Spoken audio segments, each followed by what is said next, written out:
بسم اللہ الرحمن الرحیم۔ اس لڑکے کا راستے میں ملنا پھر خاموشی سے میرے پیچھے چلنا بہت برا لگا تھا۔ وہ کبھی ہم سے بات نہیں کرتا، نہ ہی کچھ کہتا، بس کچھ فاصلے سے ہمارا پیچھا کرتا رہتا۔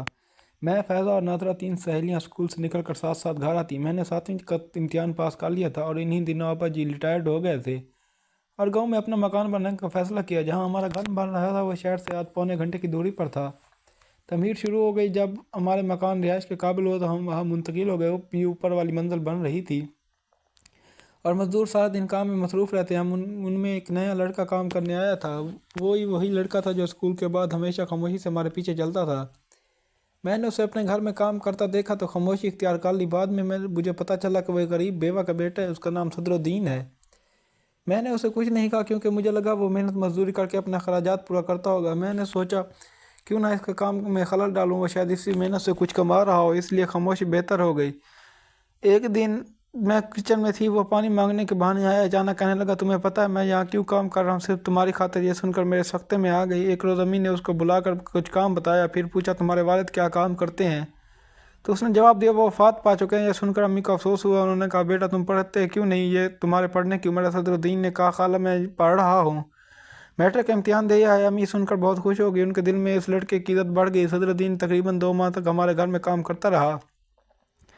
دل میں میری محبت کی چپ ہوئی شمع جلائے وہ اپنے جذبات کو چھپائے رکھا۔ جب مجھ سے کسی کمرے میں آتے جاتے دیکھتا تو خاموشی سے بیٹھ جاتا اور دیکھتا رہتا، لیکن جیسے ہی میں اس کی طرف دیکھتی تو فوراً اٹھ کر دوسری جگہ بیٹھ جاتا۔ میں نے اچھی طرح سمجھ لیا تھا یہ غریب لڑکا مجھ سے محبت کرتا ہے، لیکن میرے دل میں اس کی جگہ نہیں تھی، شاید اس کے لیے کہ اس کی زندگی کا معیار ہم سے کم تھا۔ میں نے اسے اپنی حیثیت سے نیچے سمجھا تھا۔ جب ہمارے مکان کی تعمیر شروع ہوئی تو اچانک غائب ہو گیا۔ پھر اس کے بعد مجھے دیکھنے کے لیے بےتاب رہتا، کیونکہ میں اسکول نہیں جاتی، میں گھر پر پرائیویٹ امتحان کی تیاری کر رہی تھی۔ سارا دن پڑھائی کر کے میں مصروف رہتی، اس لیے میری نظر کسی اور طرف نہیں جاتی۔ پھر ایک دن صدر الدین اچانک ہمارے گھر آیا۔ میری امی نے پوچھا، کیا بات ہے بیٹا، کوئی ضرورت ہے؟ تو صدر الدین نے کہا، جواب، خالہ جان کوئی خاص نہیں، بس ویسے ہی گزر رہا تھا، آپ کو سلام کرنے آیا۔ پھر اس نے بتایا کہ وہ گاؤں میں فصلوں کے موسم میں مزدوری ڈھونڈنے آیا ہے، تو مجھے فوراً اندازہ ہو گیا وہ بہانے سے یہاں آیا ہے۔ امی نے اسے ٹھنڈا پانی پلایا اور کہا، بیٹا میں اپنے شوہر سے بات کر کے تمہیں مزدوری دلاؤں گی، پھر آنا۔ اس وقت میری چھوٹی بہن ریاضی کے سوال حل کر رہی تھی۔ کہنے لگی، امی جان یہ سوال میری سمجھ میں نہیں آ رہے۔ امی بولی، ٹھہرو میں صدر الدین سے پوچھتی ہوں۔ انہوں نے سوال دکھایا تو وہ بولا، یہ تو بہت آسان سوال ہے، 1 منٹ میں دروازے پہ کھڑے کھڑے اس نے سوال سمجھا دیا۔ میری ماں بولی، تم کھیتوں میں مزدوری کیوں کرتے ہیں؟ ٹیوشن پڑھایا کرو۔ صدر الدین نے جواب دیا، خالہ جی گاؤں والے کب ٹیوشن پڑھتے ہیں؟ اچھا تم میری بچیوں کو ٹیوشن پڑھا سکتے ہو تو کل سے آ جانا۔ اس کے بعد وہ روزانہ ہمارے گھر آ جاتا، ہم دونوں بہنوں کو پڑھا کر چلا جاتا۔ اس نے پڑھاتے کبھی اوپر نظر نہیں اٹھائی، ہمیشہ نظریں کتاب پر یا کاپی پر رکھتا تھا۔ کبھی کوئی فالتو بات نہ کرتا، بس جیسے گمسم ہزاروں امنگوں کے ساتھ آتا ویسے ہی خاموش چلا جاتا اور ناکام محبت دل میں لیے واپس چلا جاتا۔ امتحان ختم ہو گئے تو ہم ٹیوشن ختم کرنا چاہی، تب اس نے ایک التجا بھرا خط مجھے لکھا، مجھے ٹیوشن ختم نہ کرو۔ جب وہ مجھے پڑھاتا تھا تو میری سمجھ میں کچھ نہیں آتا، بس یہی سوچ کے دماغ میں گردش کرتی رہتی، مجھے کسی طرح اس سے جان چھڑوانی ہے، کیونکہ وہ اسکول کے زمانے سے میرے ذہن کے لیے ایک الجھن بنا ہوا تھا۔ میں نے اس کا خط کا کوئی نوٹس نہ لیا، اسے آگ میں جھونک دیا۔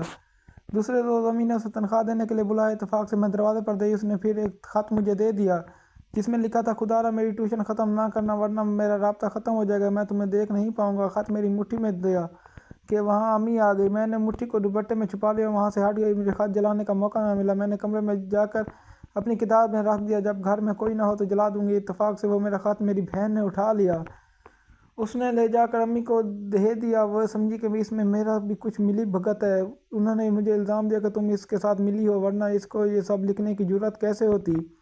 آپ سمجھی کہ وہ کیوں بار بار آتا ہے؟ میں لاکھ کہا اس نے میرا کوئی دوش نہیں، لیکن ماں کو یقین نہ آیا۔ اس خیال تھا کہ تالی دونوں ہاتھوں سے بجتی ہے۔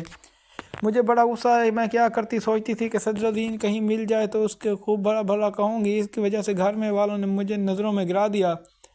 کچھ دنوں بعد وہ پھر سے ہمارے دروازے پر آ گیا۔ اس کو خبر نہ تھی کہ امی نے اس کا خط پڑھ لیا۔ میری ماں نے صدر الدین کو دیکھتے ہی آپے سے باہر ہو گئی۔ اس بے غیرت کمینے، نمک حرام اور جانے کیا کچھ کہہ ڈالا۔ اس کی ایسی حالت ہوگی، خود مجھ کو اس بیچارے پر ترس آ گیا۔ اس کے بعد وہ نہ صرف گاؤں میں بلکہ اپنے گھر سے بھی چلا گیا، نہ جانے کہاں، پھر کسی کو نظر نہ آیا، حتیٰ کہ اس کی بیوہ ماں رو رو کر اس کے غم میں اندھی ہو گئی۔ جاتے ہوئے اس نے ماں کو رو رو کر اپنا دکھ سنایا تھا اور ہمیں ہمارا پتہ دیا تھا۔